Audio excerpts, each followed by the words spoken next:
ఎన్నికల ముందు ఇచ్చిన ప్రతి ఒక్క హామీని నెరవేరుస్తున్నామని, ప్రతి పథకాన్ని ప్రజలకు చేరవేస్తున్నామని ఎమ్మెల్యే బొండ ఉమామేశ్వరరావు అన్నారు. నియోజకవర్గంలో గత వైసీపీ పాలన అభివృద్ధికి నోచుకోనటువంటి రోడ్లను, నిరుపయోగంగా మారినటువంటి పార్కుల అభివృద్ధికి 130 కోట్ల రూపాయలతో అభివృద్ధి పనులు చేస్తున్నామని వెల్లడించారు. అజిత్ సింగ్ నగర్ 57వ డివిజన్ న్యూ రాజరాజేశ్వరిపేటలో ఇళ్ల రిజిస్ట్రేషన్ పత్రాల పంపిణీ కార్యక్రమం జరిగింది. ఈ సందర్భంగా ఇటీవల జియో 105 కింద ఇళ్ల రిజిస్ట్రేషన్ దరఖాస్తు చేసుకున్న లబ్ధిదారులకు బొండ ఉమ పత్రాలను అందజేశారు. ఈ సందర్భంగా ఎమ్మెల్యే మాట్లాడుతూ సంక్షేమం, అభివృద్ధిని రెండు కళ్ళులాగా భావించే సీఎం చంద్రబాబు నాయుడు నాయకత్వంలో కూటమి ప్రభుత్వం సమర్థంగా పనిచేస్తుందన్నారు. గత వైసీపీ ప్రభుత్వం ఇళ్ల పట్టాల విషయంలో ప్రజలను మోసగించిందన్నారు. అధికారంలోకి వచ్చిన 8 నెలల్లోనే చంద్రబాబు నాయుడు పేదలకు పట్టాలను పంపిణీ చేస్తున్నారన్నారు. కార్యక్రమంలో నేతలు నవనీతం సాంబశివరావు, ఎర్రబోతు రమణ, బోని నాని తదితరులు పాల్గొన్నారు. తెలుగుదేశం ప్రభుత్వం వచ్చిన తర్వాత తెలుగుదేశం పార్టీగా ఎన్నికల ముందు ఏమైతే ప్రజలకి వాగ్దానం ఇచ్చామో ప్రతి ఒక్క వాగ్దానాన్ని నిలబెట్టుకుంటూ ముందుకెళ్తున్న ప్రభుత్వం తెలుగుదేశం ప్రభుత్వం.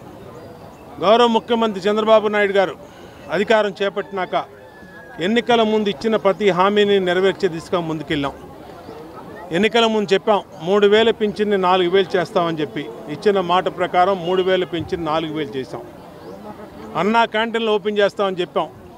అన్నా క్యాంటీన్లు ఓపెన్ చేయడం జరిగింది. ప్రతి మహిళకి 3 గ్యాస్ బండ్లు ఉచితంగా ఇస్తామని చెప్పాం. 3 గ్యాస్ బండ్లు ఇస్తున్నాం. త్వరలోనే పిల్లల చదువుల నిమిత్తం తల్లికి 2 పిల్లలున్నా 3 పిల్లలున్నా పిల్లలకి 15,000 రూపాయలు చొప్పున ఎన్నికల ముందు చెప్పాం. దాన్ని కూడా నెరవేర్చబోతూ ఉన్నాం.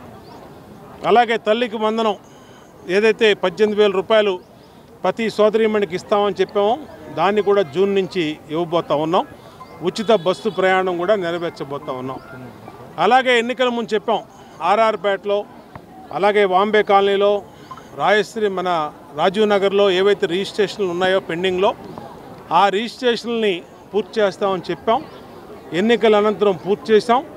ఈ ఎలక్షన్ కోడ్ అన్నీ వచ్చి కొంచెం ఆలస్యమైనా ఇవాళ 57వ డివిజన్ ఆర్ఆర్పేటలో ఒక మీటింగ్ పెట్టి మా ఫ్లోర్ లీడరు మాజీ ఫ్లోర్ లీడర్ ఎర్రబోతు రమణరావు ఆధ్వర్యంలో ఇవాళ ఇక్కడ అందరికీ కూడా రిజిస్ట్రేషన్ డాక్యుమెంట్లు వాళ్ళ ఇంటి వద్దకే తెచ్చి ఇవ్వడం జరిగింది.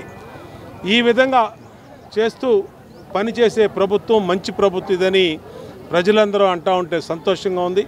ఇచ్చిన ప్రతి హామీ నెరవేర్చాం. ఇంకా సమస్యలు ఉన్నాయి. ఇక్కడ ఆర్ఆర్పేటలో సుబ్బరాజు నగరు, అరుణోదయ నగరు వీళ్ళకి పట్టాలు రిజిస్ట్రేషన్ సదుపాయం కల్పించాలి. దాని మీద కూడా ఇవాళ అసెంబ్లీలో మాట్లాడాం. దాన్ని కూడా త్వరలో నెరవేరుస్తాం. ఖచ్చితంగా ఇచ్చిన ప్రతి హామీ ప్రతి డివిజన్లో సమస్యల మీద స్పష్టమైన అవగాహన ఉంది. ఆ సమస్యల పరిష్కారానికి చిత్తశుద్ధితో కృషి చేస్తాం. ఈ డివిజన్లో కమ్యూనిటీ హాల్ అడిగాడు మా ఎర్రబోతు రమణరావు. ఆ కమ్యూనిటీ హాల్ని కూడా త్వరలోనే మంజూరు చేస్తాం. అన్నా క్యాంటీన్ ఒకటి అడిగాడు. అన్నా క్యాంటీన్ కూడా ప్రయత్నాలు జరుగుతూ ఉన్నాయి. ఇవన్నీ కూడా త్వరలోనే అవుతాయి. ప్రజలందరికీ కూడా ఇచ్చిన మాట నిలబెట్టుకుంటామని తెలియజేస్తాం.